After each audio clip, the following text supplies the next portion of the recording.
नमस्कार.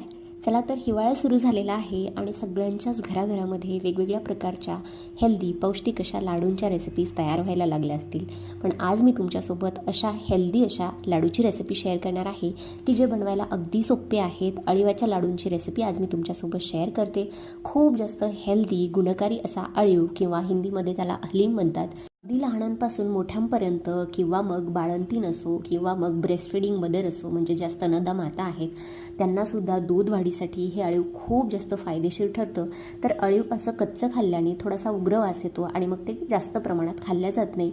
तर आज अळीवाच्या लाडूची एकदम सोपी अशी ओला नारळ न वापरता किंवा मग नारळाचं पाणी न वापरता ही आज लाडूची रेसिपी शेअर करणार आहे. अगदी 15 ते 20 दिवस अजिबात हे लाडू खराब होत नाही, त्यासाठी वेगळी अशी पद्धत तुमच्यासोबत शेअर करते. आणि हो, आपल्या सगळ्यांसाठी जरी अळीव खूप जास्त हेल्दी असला तरीसुद्धा काही असे लोक आहेत की ज्यांनी अळीव अजिबात खाल्ला नाही पाहिजे. तर कुणी अळीव अजिबात खाऊ नये किंवा मग किती प्रमाणात खावा, कोणत्या ऋतूमध्ये खावा किंवा कशा पद्धतीने खावा ते सुद्धा तुमच्यासोबत आज मी शेअर करणार आहे. तर चला व्हिडिओला पटकन सुरुवात करूया. तर हे अळीवाचे लाडू तयार करण्यासाठी मी इथे 50 ग्राम अळीव घेतलेला आहे. आता हिवाळ्यामध्ये किंवा थंडी सुरू झाली की सगळ्या किराणा मालांच्या दुकानामध्ये तुम्हाला अळीव आरामात मिळून जाईल.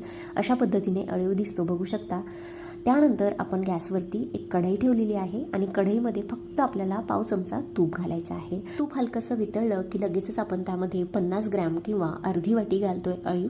तर अळीवाचे जे दाणे आहे बऱ्याचदा कच्चे वापरले जातात किंवा मग नारळाच्या पाण्यामध्ये भिजत घालतात आणि त्यानंतर लाडूमध्ये वापरले जातात.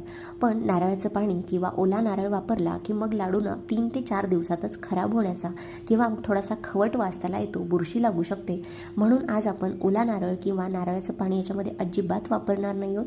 लाडू जास्त दिवस टिकण्यासाठी आपल्याला अगदी 3 ते 4 मिनिटांसाठी एकदम मंद गॅसवरती अशा पद्धतीने थोडंसं चटचट आवाज होईपर्यंत हे जे अळीव आहे तुपामध्ये भाजून घ्यायचे आहे. खूप जास्त भाजायचे नाही किंवा करपवायचे नाही. तुपामध्ये छान अळीव इथे भाजून घेतलेला आहे, बघू शकता. वाटीमध्ये काढून घेतलेला आहे. त्यानंतर तुपात परतून घेतलेला जो अळीव आहे त्यामध्ये आपण इथे अळीव बुडतील इतपत पाणी घालणार आहोत. तर जवळपास अर्धा कप पाणी मी इथे घातलेलं आहे. तर याऐवजी तुम्ही ओल्या नारळाचं पाणी किंवा नारळ फोडल्यानंतर जे पाणी निघतं ते सुद्धा वापरू शकता. पण त्यापासून तयार केलेले लाडू लवकर खराब होण्याची शक्यता असते, म्हणून फक्त साधं पाणी इथे मी वापरलेलं आहे. बघू शकता अशा पद्धतीने अळीव बुडतील इतपतच पाणी मी याच्यामध्ये घातलेलं आहे. आता फक्त 15 ते 20 मिनिटांसाठी किंवा मग जास्तीत जास्त अर्ध्या तासासाठी आपल्याला हे असंच भिजत ठेवायचं आहे.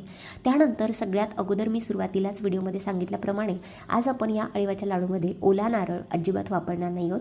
तर आज मी इथे हे जे खोबरं असतं किंवा ज्या सुक्या खोबऱ्याच्या वाट्या असतात त्याला छोटे छोटे तुकडे करून मिक्सरमधून त्याची पावडर तयार करून घेतलेली आहे. या